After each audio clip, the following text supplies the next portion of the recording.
Good morning. नमस्कार. तर विद्यार्थी मित्रांनो, या ठिकाणी आपण तिसरी चौथी MTS BTS तसेच 5वी स्कॉलरशिप इंग्रजी विषयाची तासिका पाहत आहोत. व्होकॅब्युलरी या घटकावर आधारित writing related words,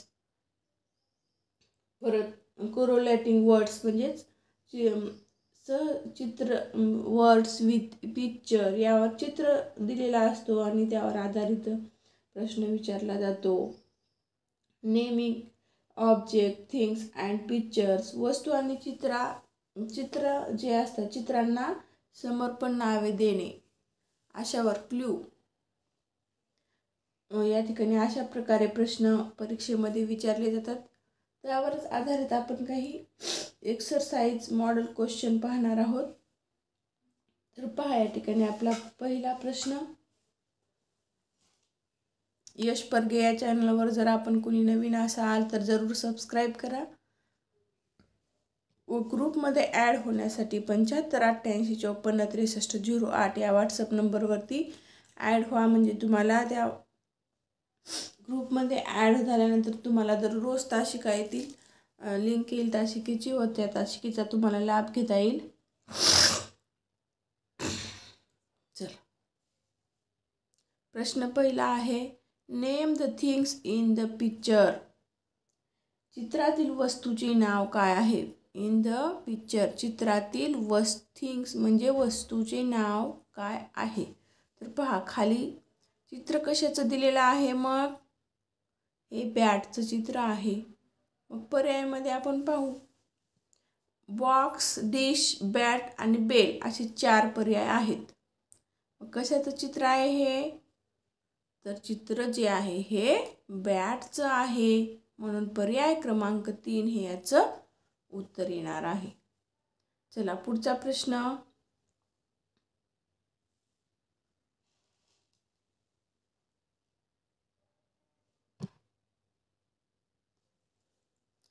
find the thing which is not used in the kitchen. स्वयंपाकघरात वापरली जात नाही अशा वस्तूचे नाव शोधा. फाइंड म्हणजे शोधणे. मग स्वयंपाकघरात कोणती वस्तू वापरली जात नाही या दिलेल्या पर्यायापैकी? नाईफ म्हणजे सुरी, डस्टर, बोर्ड पुसायचा डस्टर वापरला जातो का? डिश म्हणजे प्लेट, स्पून म्हणजे चमचा हे वापरला जातात. मग डस्टर जे आहे ते या ठिकाणी किचनमध्ये आपल्या वापरलं जात नाही आहे, म्हणून पर्याय क्रमांक 2 हे याचं राईट आन्सर आहे. यानंतर नेक्स्ट क्वेश्चन आपला.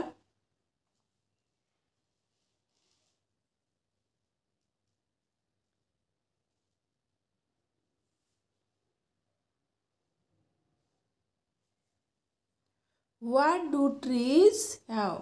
What do trees have? झाडाला काय असते? मग लीव्स, लीफ, लार्ज आणि गार्डन. लीफ म्हणजे आता फेब्रुवारी महिना कधी कधी 28 दिवसाचा असतो फेब्रुवारी महिना, आणि लीप वर्षामध्ये तो 29 दिवसाचा येतो. दर 4 वर्षाला लीप वर्ष असतं. पहा, या ठिकाणी तशा प्रकारे लीप हा शब्द आहे. लार्ज, LARG, लार्ज हे झाडाशी संबंधित आहे का? लार्ज म्हणजे मोठा, बिग, मोठा अशा प्रकारे. गार्डन म्हणजे बगीचा.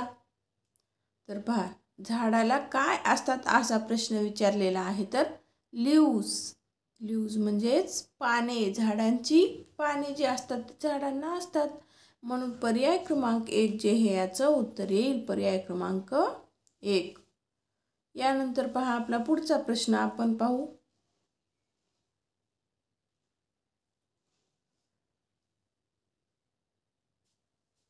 चला, पुढचा प्रश्न. Which one of the following is musical instrument. खाली जे दिलेलं जे संगीतमय वाद्य आहे त्याचं या ठिकाणी आपल्याला नाव शोधायचं आहे. फाउंटेन, फ्लावर, पियानो आणि स्लेट. मग हे येईल का? स्लेट येणार नाही, फ्लावर पण नाही आहे, पियानोचं नाव नाही आहे, कोणत्या म्युझिकल इन्स्ट्रुमेंटचं नाव नाही आहे, फ्युंक्शन पण नाही आहे. तर पियानो जे आहे ते या ठिकाणी पर्याय क्रमांक 3, पियानो हे संगीतमय वाद्याचं नाव आहे. यानंतर आपला नेक्स्ट क्वेश्चन पहा.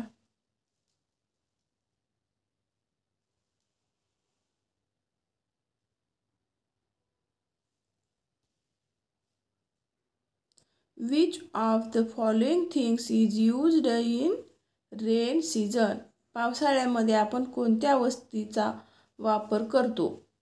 रेन सीझन, पावसाळ्यामध्ये आपण या ठिकाणी अशा प्रकारे सुद्धा प्रश्न विचारला जातो बघा. Which of the following things is used in winter season?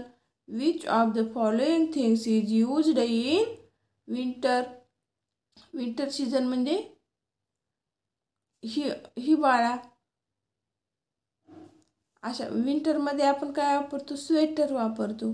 मग रेन सीझन या ठिकाणी हा प्रश्न विचारलेला आहे. मग तुम्हाला आता पर्यायामध्ये पाहू आपण. पावसाळ्यामध्ये आपण कोणत्या वस्तूचा वापर करतो? लॅम्प म्हणजे दिवा ह्या वस्तूचा वापर करतो. पण हे तर आपल्याला 12 महिनेच वस्तू ही लागते. लॅम्प म्हणजे दिवा, रात्री अंधार पडल्यानंतर. अंब्रेला म्हणजे छत्री. पाऊस येत असेल तर आपण अंब्रेला ज्या वस्तूचा, छत्रीचा वापर करतो. ब्रूम म्हणजे झाडू. आणि स्वेटर जे आहे ते आपण विंटरमध्ये याचा वापर करतो, यूज करतो. अंब्रेला जे आहे रेन सीझनमध्ये आपण वापरतो, पाऊस येत असताना. म्हणून पर्याय क्रमांक 2 जे आहे या प्रश्नाचं उत्तर येईल. पुढचा प्रश्न पहा. Where do you go to get medical treatment? Where do we go to get medical treatment? आता आपण आजारी असल्यानंतर कुठे जातो? टेम्पल, मार्केट, हॉस्पिटल की स्कूल? टेम्पल म्हणजे मंदिर, मार्केट म्हणजे बाजार, हॉस्पिटल म्हणजे दवाखाना आणि स्कूल म्हणजे शाळा. शाळेत जातो का आपण जर आजारी असेल तर स्कूलमध्ये जातो का मार्केटमध्ये जातो? नाही, तर आपण या ठिकाणी हॉस्पिटलमध्ये जातो. हॉस्पिटल म्हणजे दवाखान्यामध्ये जातो आजारी असल्यानंतर आपण.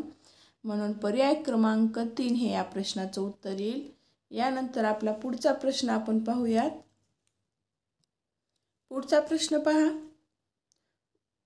What is the fastest means of travelling? प्रवासाचे सर्वात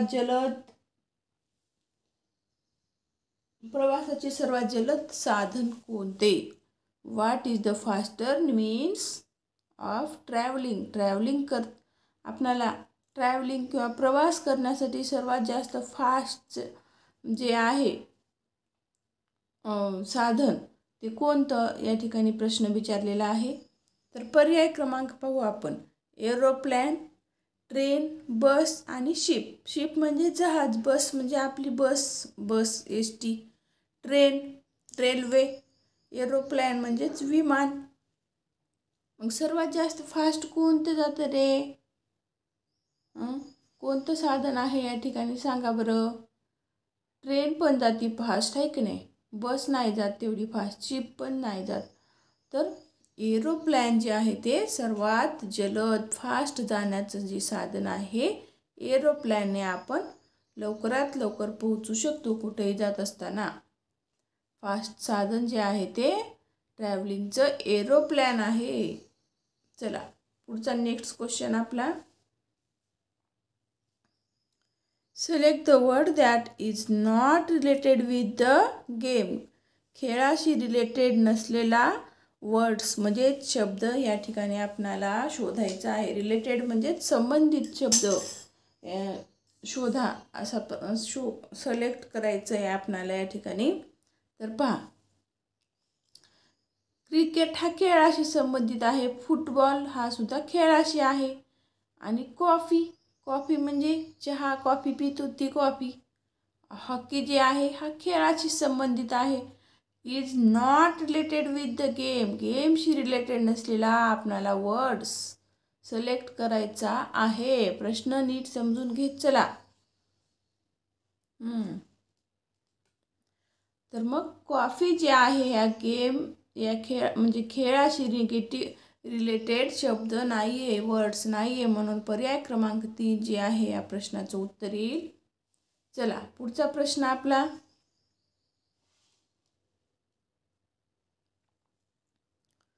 which of the following is not a drink. खालीलपैकी कोणते ड्रिंक नाही आहे.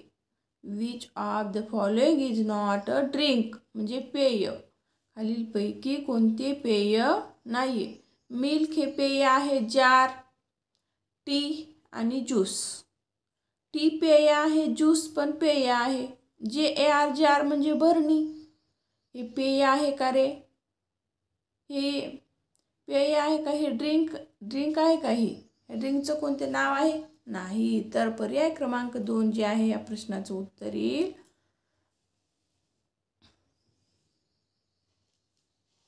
चला पुढचा प्रश्न.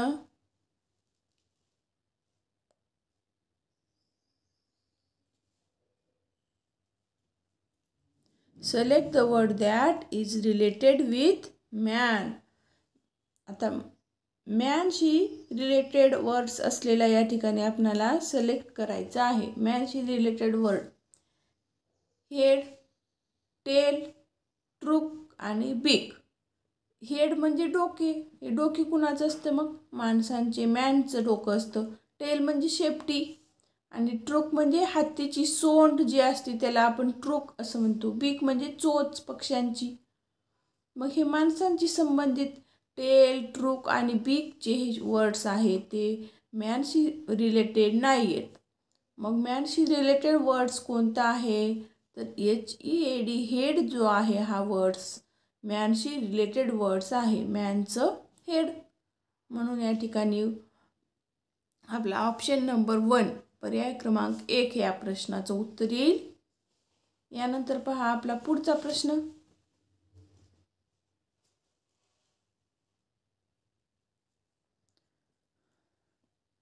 Choose the word related with taste. टेस्टशी रिलेटेड वर्ड्स असलेला आपल्याला पर्याय निवडायचा आहे. साल्टी, हॅप्पी, स्वारी आणि loud.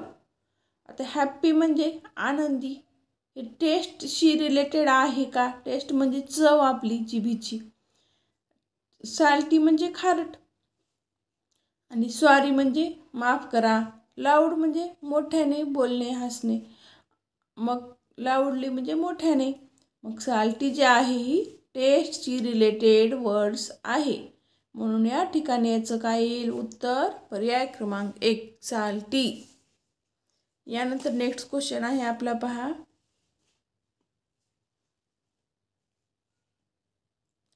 Choose the correct spelling. या ठिकाणी आपल्याला खाली जे पर्याय दिलेले आहेत त्याचीच करेक्ट स्पेलिंग ओळखायची आहे. BELLON. आता ह्याच पर्यायावरूनच कोणता शब्द येईल आहे रे असं आपण या ठिकाणी गृहीत धरायचं आहे. तर मग BELLON ह्या शब्दाचा काही अर्थच नाही लागत. BALLON ह्या लागतोय पहा बलून म्हणजे फुगा. BALLON balloon. तरी आपण सर्व पर्याय पाहायचे आहेत. BALLON हे चुकत आहे. ELL आलं नाही तर या ठिकाणी ELL आलं असतं तर त्याचा अर्थ लागला असता. BALLUN हे चुकीचे आहेत. ह्या शब्दांचा काही अर्थ नाही लागत. BALLON बलून म्हणजेच फुगा. पर्याय क्रमांक 2 जे आहे यातील करेक्ट स्पेलिंग जे आहे बलूनची BALLON. विद्यार्थी मित्रांनो, यश परके या चॅनलवर जर आपण कुणी नवीन असाल तर जरूर सबस्क्राईब करा व सबस्क्राईबच्या बाजूलाही बेल आयकॉनचं बटन आहे त्याला प्रेस करा. म्हणजे यश परके या चॅनलवरीलचे व्हिडिओचं नोटिफिकेशन तुम्हाला येत जाईल. आणि ग्रुपमध्ये ॲड होण्यासाठी 75 88 54 63 08 या व्हॉट्सअप नंबरवरती तुम्ही मॅसेज करा, तुम्हाला त्या ग्रुपमध्ये ॲड करून घेतलं जाईल व तुम्हाला दररोज लिंक येत जातात ग्रुपवरती, व्हॉट्सअप ग्रुपवरती. तर तुम्ही त्या तासिकेचा लाभ घेऊ शकता. आणि विद्यार्थी मित्रांनो, नवोदयवाला हे ॲप ज्या विद्यार्थ्यांनी डाउनलोड केलं नसेल त्यांनी डाउनलोड फ्री आहे, त्यांनी डाउनलोड करा व त्यावरती आता हळूहळू त्या नवोदयवाला ॲपवरती अभ्यासक्रम येणार आहे, तरी तुम्ही तो डाउनलोड करून ठेवा. या ठिकाणी आपण थांबूयात. धन्यवाद.